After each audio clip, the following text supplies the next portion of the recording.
Good morning once again and welcome to this lesson. So today we are going to cover learning outcome 3.38, which is I can interpret straight line graphs in real life situations. I'm going to divide this learning outcome into two. The first one is this lesson, which is on conversion graphs. I will tell you what they are, and tomorrow I will cover the distance time graphs, okay, which is over here. But for today I'm going to cover the conversion graphs on page 16 of your notes. So what are conversion graphs? We can use graphs to convert from one unit to another. Let me take an example. For example, here in Malta and in Europe, we use the euro for money. But in the UK, they use sterling. So we can plot a straight line graph. On one axis, we plot the euro, and on the other axis, we plot the sterling. And we can convert from one unit to another. The same can be said for lengths of distances, for example. Here in Malta we use kilometers, while in the UK they use miles, okay? And we can plot again another graph, a conversion graph, so that we can change from miles to kilometers or vice versa, that is from kilometers to miles. In this case, here we have a problem, a graph which represents miles per kilometer, okay? So this represents speed, okay? Miles per kilometer. So miles per kilometer is here, and on the y-axis we have kilometers per hour. And the question is, Rebecca needs to be able to convert kilometers per hour into miles per hour so that she can drive safely in England.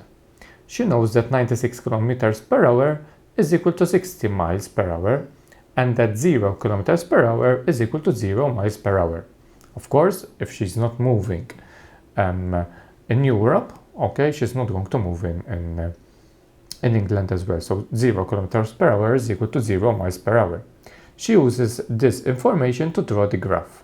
So to draw the graph, Rebecca plotted 0 here, okay, 0 on miles per hour and 0 on the kilometers per hour.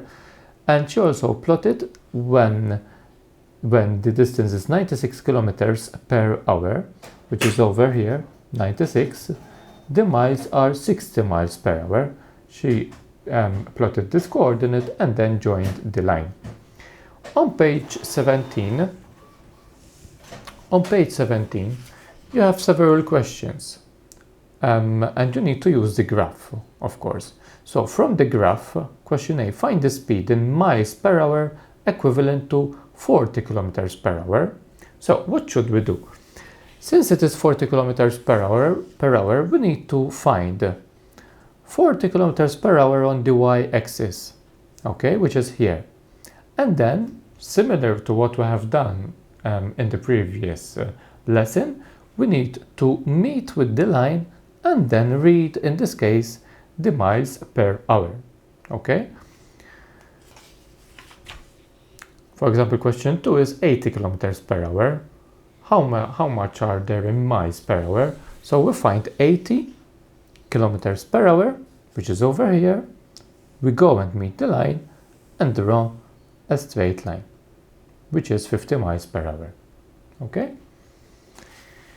If we are asked to find the speed in kilometers per hour equivalent to 40 miles per hour, so this time we are given miles per hour and we need to change them to kilometers per hour.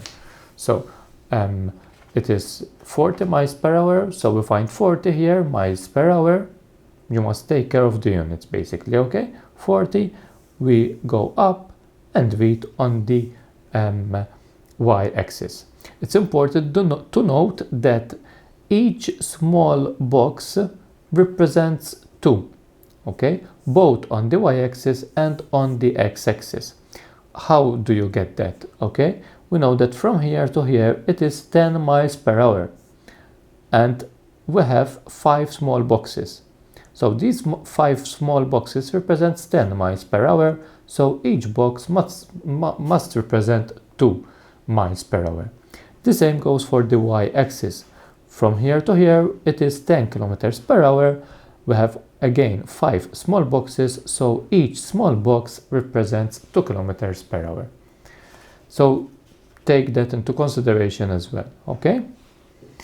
Let me work out an example here. I have an example, okay, which isn't on your notes, okay, but I want to work it out, okay? So this graph shows converse between 2 currencies. So we have the euro and the Hong Kong dollar, okay? Euro, which is over here, and Hong Kong dollar over here. So question A is, use the graph to change 60 euro into Hong Kong dollars. So we need to find 60 euros, which is here, okay? 60 euros will go up, okay? And then we need to move to this side, okay? And it is here, as you can see, okay? You can use a ruler as well, so that it helps you out. So now we have 600 Hong Kong dollars over here. We have 800 Hong Kong dollars. So over here it is 700. Okay, but we know that from here to here we have 100. Okay, we have 5 small boxes. So each small box represents 20. Okay, so that is 680 Hong Kong dollars.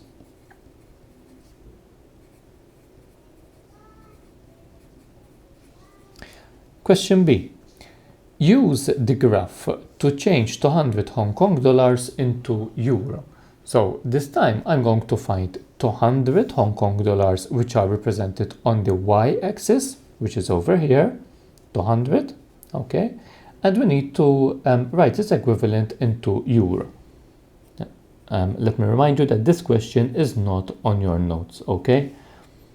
I just wanted to work this one out on the video so that you know what we're doing. So euro is over here, okay? Now we know that from here to here we have 10 euros, okay? Because 20 minus 10, which is 10.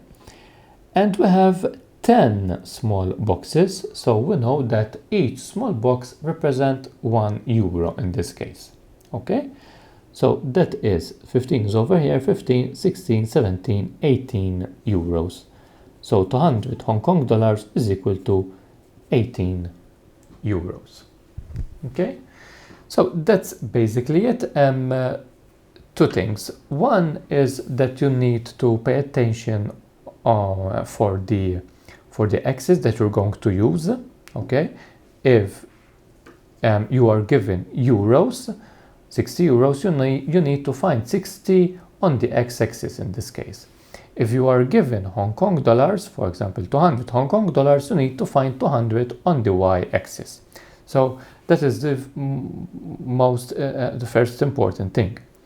The second important thing is that you need to take care of the scale that is being used. Okay, in this case, each 5 small boxes represented 100. Okay, so each small box is 20.